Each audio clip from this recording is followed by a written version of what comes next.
Hello বন্ধুরা, দেখো ডাল দিয়ে লাউ দিয়ে রান্না হচ্ছে। এদিকে লাউয়ের খোসা দিয়ে আলু দিয়ে ভাজা করলাম। লাউয়ের খোসা কেউ ফেলবে না, ভাজা করে নেবে এভাবে।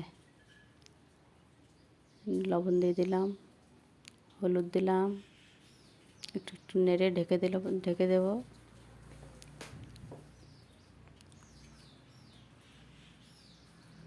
এদিকে ডালটা হয়ে গেছে।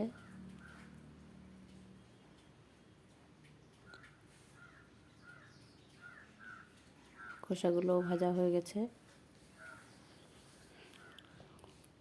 নামিয়ে নিয়েছি ভাজাগুলো। দিয়ে করলা ভাজা বসিয়ে দেব। ডালটা ধনেপাতা দিয়ে নামিয়ে নেব এখনই।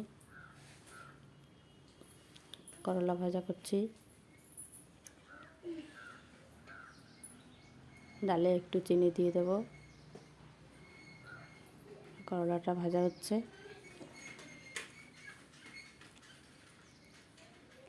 ডালটাও নামিয়ে নিয়েছি। করলার মধ্যে টমেটো দিলাম।